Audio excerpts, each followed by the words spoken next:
Trial closes or soft closes are an effective way for you to get the deal, collect the money when you're having a business conversation with someone.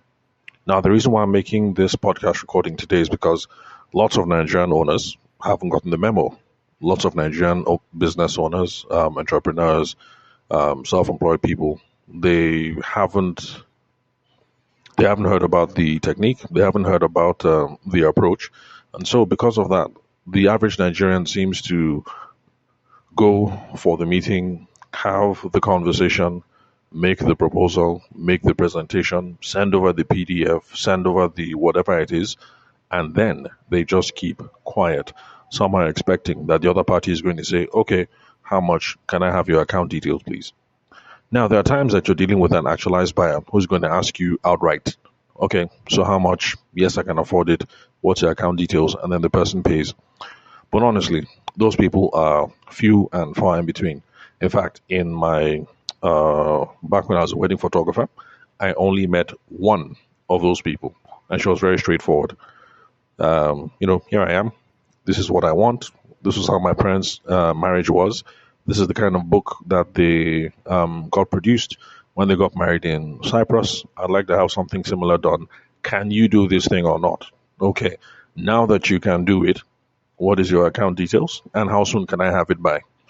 That was my first, and so far that has been the last time that I've met one of those people. Right. So we can assume that we are always going to be dealing with actualized buyers in our business. That's people who know exactly what it is that they want. They know exactly how much that they're willing to pay for it. And the moment you quote your price, they're going to pay you the exact amount and they're not going to argue. So that's not going to be the case.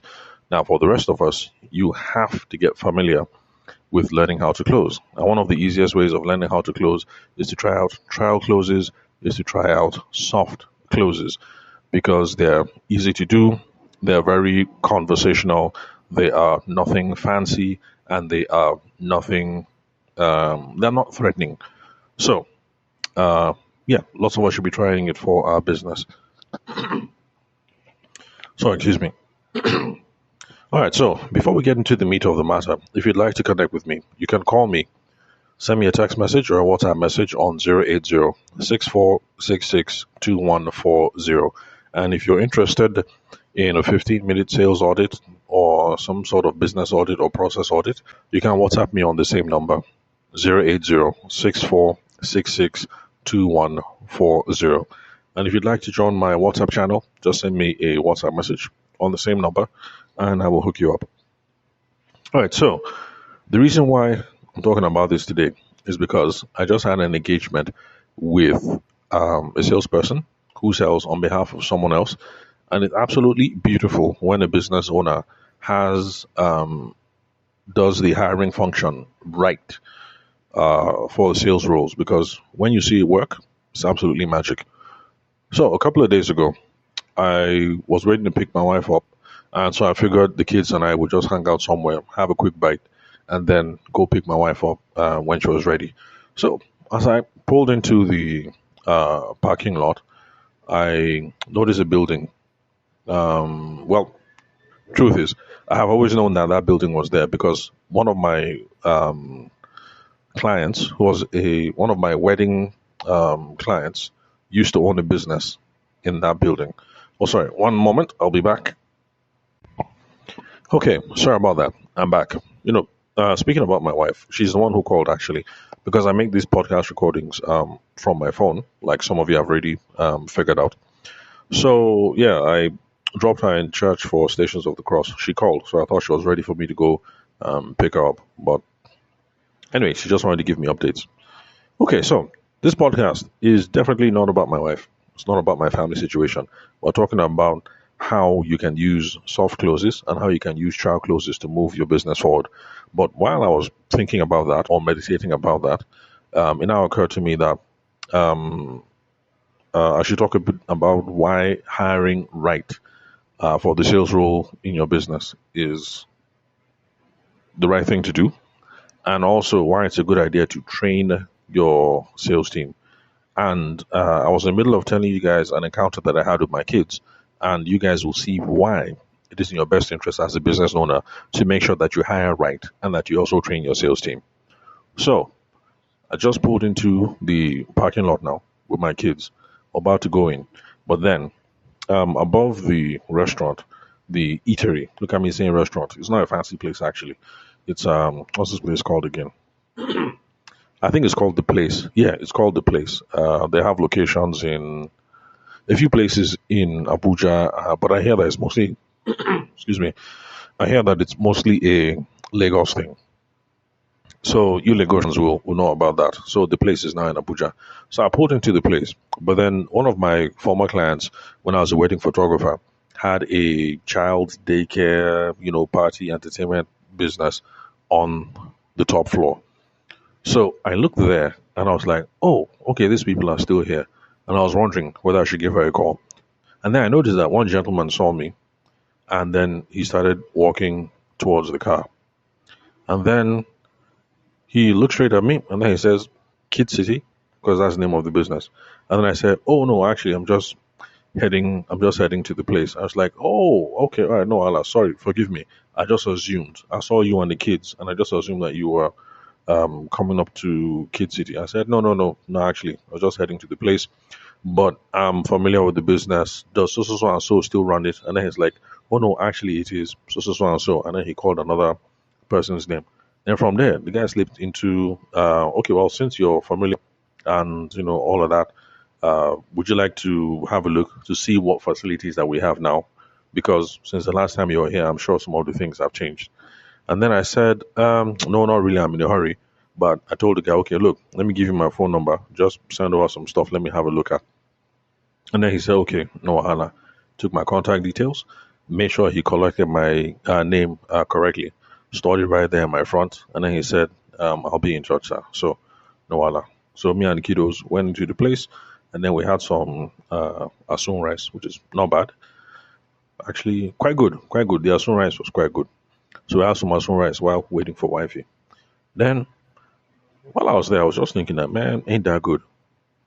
Like that was really good. The guy works in the business. The business is called Kid City. He's the manager of said business.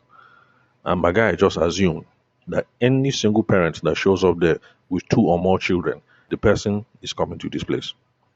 Now, of course, he knows that that is not the case because in that same building, there's the place, which is an eatery. There's a restaurant next to the place. Then there's also a hotel in that same building. And then there's a TV studio in that same building. Yeah, so when I was on TV, that's where I did my TV interview. So actually, anybody who is dropping with their kids can be going to any of several places. You see? But the number that the guy used, the scope that the guy uses, anybody is a potential client. Insofar as anybody drives into this place, it is a parent and I see children, I will approach the person. Now, in sales, this is what we call the trigger event. And then this is also what we call ICP. So let me explain. The ICP is your ideal customer profile, your ideal target profile, your customer avatar, your whatever. Now, the rationale is if you know your ICP, when you physically see them, there is a reasonable hope that this person might be interested in your product or your service. So one of the reasons why when I start working with a business, when I'm consulting for a business, one of the first things we do or I try to do is let's figure out this ICP is because honestly speaking, the problem is that a lot of you have business people, a lot of you have salespeople, but you have not trained them on who the ICP is. So because of that, your sales people are out in the world or out online, and even when somebody might be a potential customer, they cannot see it. It will not click because you have not shown them. But when you show them and you give them small training, when they see anybody online or they see anybody in the real world that matches that description, they can begin the pursue because somebody have told them that this is who our IC is. So obviously the owner of the business has called a meeting and has told them that look, Oga manager and sales team, they say yes ma'am.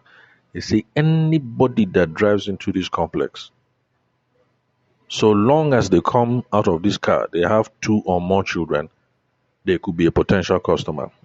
Once they match ground, approach them and just tell them like, oh, Kid City. It's that simple. I know that somebody trained them on that thing, and it's not a bad move at all. So for those of you who are business owners, you need to train your team. This is the ICP. This is the ideal customer profile. This is our ideal audience. These are the kind of people we want to do business with. If you see with your two koro eyes any kind of characteristics like this, assume that that is them. Approach and let's see how it goes. If you are online and you see any kind combination that okay, this person might be a potential audience, approach them online and then let's see. But we need to have that conversation on who the ICP is, the ideal customer profile. So that guy that approached me, I said, correct, nice one. Anyway, so picked up wifey, went home. Then by the time we go home, it's now difference of like maybe like 2 hours. There was already WhatsApp message in my inbox, and then uh, okay, what name will we use for the lady now? Because her name is not popular. If I use her name, she'll know she's the one. If she hears this thing, what name will I use now? Okay, Coffee. Let's just say Coffee. So uh, I saw a message in my inbox. It was like, "Hello, sir. This is Miss Coffee. I got your phone number from Mr. Chukudi. It's my manager. He told me about the conversation that you had. I'm over here to answer any of your questions, and I'll be awaiting a response from you, sir." She now put question mark. Bam. I say, correct. These people have been trained. Because remember, when I talk about the use of WhatsApp here, I talk about how when you're on WhatsApp, you are trying to engage somebody in a conversation. You are not just trying to show up and throw up or make a sales pitch. So she didn't get this number from her Oga because remember, I was talking about let me see something, let me see some prices. She could have just collected my phone number and say, hello, sir, my Oga, Bros Chukudi, say I should give you this flyer. She'll copy the flyer, paste the flyer, and then she'll go and tell Oga, I've done my job. That's it. Then she wants to collect salary because she has been copying and pasting price list in WhatsApp. But no, she tried to engage me in the conversation. First of all, build rapport, mentioning the commonality and the prior context. Now, hello, sir. My name is Madam Coffee. My line manager, Bros Chukudi, said both of you had a conversation around so. I'm here to answer any single question that you need, and I'm looking forward to hearing from you, sir. Question mark. Boom. It's not really a question, but you see, when I keep saying over here that you end your WhatsApp messages with a question so that you prompt somebody into a conversation. Now, in her own case, even though technically speaking it's not a question, just by throwing in that question mark, like she they invite a response. I hope you guys are feeling me. She's inviting that I should say something, which is what you should do when you reach out to people on WhatsApp. Remember, WhatsApp, SMS, conversational mediums.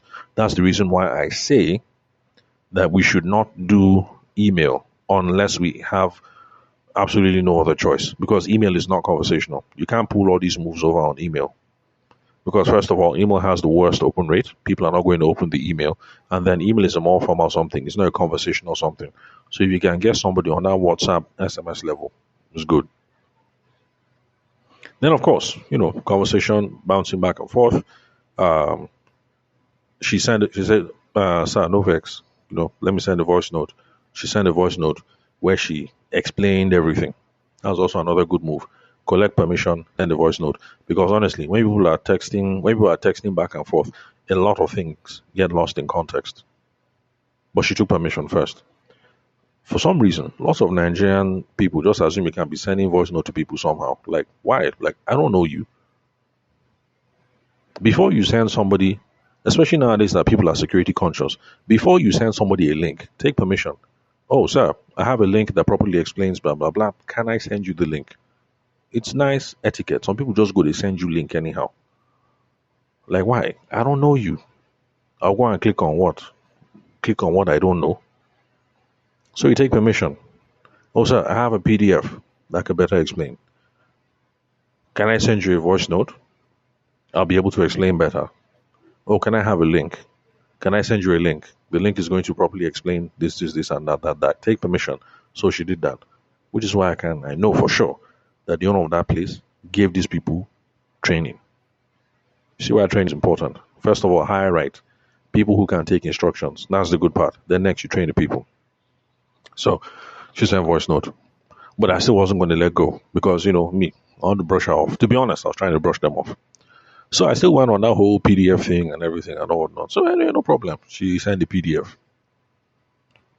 But then the next thing that she asked, and this is where trial closing comes in. The next thing that she asked was this. She sent over the whole thing.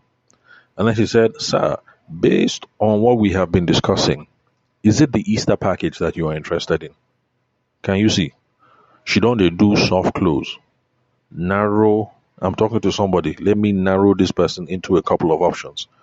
Other people would have just sent the brochure, the PDF, the whatever. Just send it and just leave it like that. She's using trial closes, trying to narrow it down. Is it the Easter package you're interested in? In fact, that's even a way of focusing people on specific aspects of your proposal. You send them documents, bruh. But then to make sure that they read it, you say, okay, based on what we've discussed about so far, I'm assuming you're interested in aspects A, B, C of the proposal that I've sent you. It might force a couple of people to actually open up the thing and look at A, B, and C. I said, no, I'm not interested in that because your Easter package ends in 2 days, and I'm not going to pay money in full just to put my kids in 2 days of this program. I said, okay, sir, you're absolutely correct. From there, we now entered into, how will I say, like pay as you go type options of the program. Now, you see why I say that you, as a sales professional, you, as the business owner, you are the one who needs to take the initiative. Because, except if you're dealing with an actualized buyer, the chances that somebody will just show up and say, this is exactly what I need, this is exactly how much I have, what's your account details, pay, I mean, the chances of that are very slim. You have to be the one who is taking the initiative and guiding the conversation to the best of your ability. You are not violating anybody's sense of freedom at all. You are not forcing anybody to do anything at all.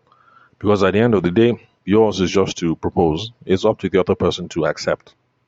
And then, of course, in Nigeria of nowadays, if people don't want to be blunt or they don't want to be rude, they just simply ghost you. So don't worry. You're not doing anything wrong in being assertive and steering the conversation. So I said, okay, this looks good. I wasn't going to let them, I wasn't going to make it easy for them now. So, okay, yeah, this looks good, but I've already made plans for Easter. Then you hear what this girl did. What Miss Coffee, what she did now was, Miss Coffee said, okay, fantastic. That's not a problem, sir. So does that mean you will be bringing them in on Tuesday? Because after all, Easter is Sunday. After Sunday, Monday is public holiday. You will assume that that's family time. So she now said, does that mean you'll be bringing them in Tuesday? Can you see? Soft close, trial close, assumptive close. In fact, that's what I wanted to talk to you guys about today. Assumptive closes. An assumptive close is when you assume that you are going to get the deal and you continue the conversation as such. If somebody puts a red light and they check you, you now know that, oh, okay, no, we're not going forward. Like, let me give you an example. I tried an assumptive close on someone a long time ago, back when I was in the event space. So I think what I told the lady was, so after you make the first payment, we're going to do this, that. And then she's the wife of a pastor. She now laughed and she smiled. She said, young man, I like you. I said, mommy, what happened? She said, young man, I like you. She now quoted one scripture verse. She said, you are calling forth into life what has already something. I said, yes, mommy. Now, so preach it. But anyway, that one didn't work because she checked me straight. She said, no, that will not be moving forward because we actually need to discuss so and so concerning video. I want this thing to be a paid package. I'm not going to negotiate with a photographer separately and with a videographer separately. So I said, okay, all right, no alarm. So in that case, should I have a member of my video crew along for the next meeting? And then, we rescheduled. You see, but I did a trial close there. I said, madam, when you make the first payment, what we will do is, Now, assumptive close be that. We they assume. You assume that it's a done deal and then you continue to flow. These are soft, no high pressure ways of closing. Very soft. No aggression. If people are not on board, they will check you, they'll put brake lights. If anybody is continuing with the assumption, obviously it means that we are still in play. That is what will now give you the full confidence to say, okay, madam, the final thing left to do now is just to transfer to this account. Or how would you like to pay? Cash or POS? Or madam, are you paying in full? Or do you want to take advantage of some of our flexible payment options? But in doing assumptive close, you assume that this deal is done. You just they take out soft. You can get closer ultimately to the final close at the end of the day. So back to Madam Coffee. Again, not her real name, because her name has something to do with coffee. So that's why I'm just using it. So in case you listen to this thing and you're wondering, is it me? Yeah, it's you. So that's how Madam, I said we've already made plans for Easter. Madam Coffee said, okay, fantastic. That's not a problem. Will you be bringing them on Tuesday morning then? I was impressed. I was really impressed. Anyway, so I said, no, most likely it'll be Thursday or Friday. And she says, okay, fantastic. Thanks. I look forward to hearing from you. And anyway, that's how that conversation ended. Well, I don't have the WhatsApp message up here in front of me, so I can't remember how the conversation ended. But you can see how, first of all, selecting right, people who are willing to take training and people who are willing to use initiative. And then after that, training people on some simple techniques, you can see how it can make a difference in your business. So first of all, everybody have been trained up on ICP and some very simple ways to approach people who enter into the plaza. You see a young man with two or more children, or you see a young woman with two or more children, or you see Oga and Madam, 4 or 5 kids, approach them and say, Kid City, right? And then from there, conversation will ensue. If it is Kid City, you will bring them up.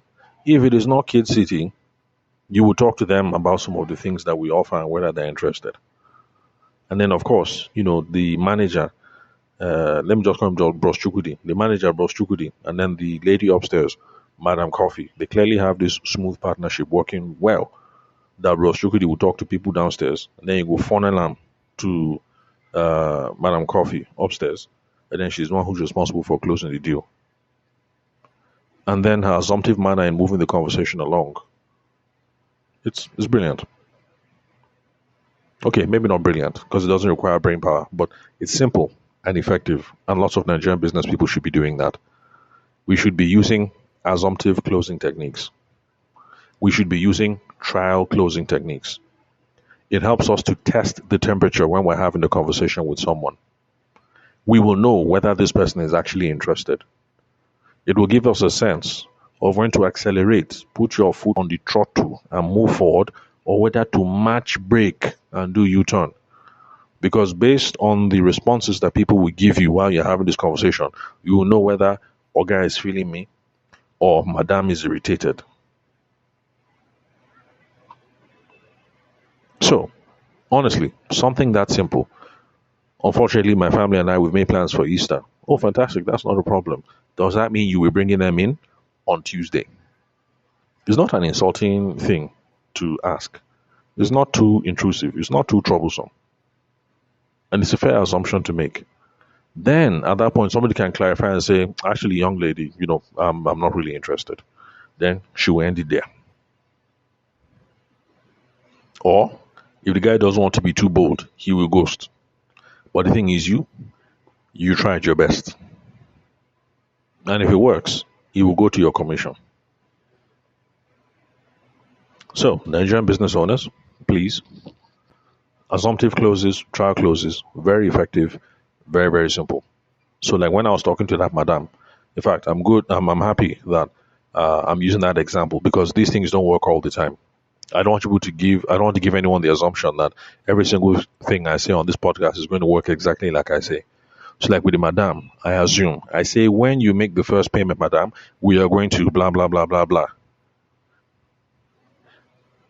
And then we did small building rapport. She said, young man, I like you. I said, mommy, waiting now, what did I do? She said, young man, I like you. You're a Christian, Abby. I said, yes, I'm a Christian. You're a person of faith. I said, yes, man, how did you know? She now quotes scripture, because you are calling forth into life something, something, something. I said, mommy, yes, oh. And then she said, no, I do not want to negotiate with a photographer and a videographer separate. It has to be one team that will carry the whole two teams. And so what I now try to do next was, okay, another assumption. Okay, madam, so does that mean you would like us to reschedule so I can come over here with my video? She said, yes, good. So I they assume, I they move the conversation forward step by step. Didn't close. Madam Coffee. Well, Mrs. Coffee, because her own is MS. I think MS is Miss. I'll be Mrs. So, Madam Coffee, her own is, okay, does that mean we're bringing the kids over on Tuesday? They assume you're moving the thing forward. The first time I was conscious of this was when I lived in Lagos. And back then, I just learned how to drive. Momsy had one small Honda Civic like this. And then the thing was giving us a battery issue. So decided to go and buy battery. Back then, battery was I think 5K or so, or maybe 7.5. So then I got there, and we were talking about different batteries, and I wasn't too happy with those 5K batteries anymore. And I was looking at one of those 7.5 batteries. There was also another battery that was 13 grand. And at some point in the conversation, I hook, because to be honest, I don't know why I hook. I was just thinking. Then the guy did something that I've never forgotten. The guy now asked me, bros, which one is your car? I pointed to the Honda Civic. He said, that black one, Abi? He said, yeah. He now shouted, Chukudi! At the back of the shop, Chukudi said, sir? He said, go and bring 2 Korea. That's what he said. Then me, I laugh. I said, bros, relax now. 2 Korea, how? It's not only one car. And then we haven't even agreed. You see? But you see how using some assumptive techniques, he was able to revive the conversation and give it some direction. He's talking to somebody. The person just hook. I can't remember the mathematics I was doing in my head. Maybe I was just thinking, okay, how much is my pocket money if I buy the one that is 7.5? How much of my pocket money will remain if I buy the one of 13 grand? How much will remain? Stuff like that. But he just says, bros, where's your car? I said, that one. I said, that black Honda Civic, Abi? Yes. Then I'll shout, Chukudi, sir. I said, go and bring 2 Korea. I've never forgotten that. Assumptive techniques. Soft closing. Simple ways that you can use to move the conversation forward. So, that is it. And that is all for today. Now remember, applying these principles can be tricky. So if you need any help in applying these things to your particular circumstance, all you have to do is to call me, send me a text message or a WhatsApp message on 080-6466-2140. So that's all for today. If you've gotten value from all the things that we've spoken about so far, subscribe on Spotify, Apple iTunes, YouTube, any player of your choice. And also please spread the word. Let people know that we have good business content like this on the African continent, and we have wonderful podcasts like this in Nigeria. Let them know and tell them to subscribe. Let's raise the level of business practice in Nigeria. Let's make things more professional. We can't keep being peddlers in our business. Let's raise the level of the game. It's part of the reason why I run this podcast. So thanks for listening. I'll catch you guys some other time.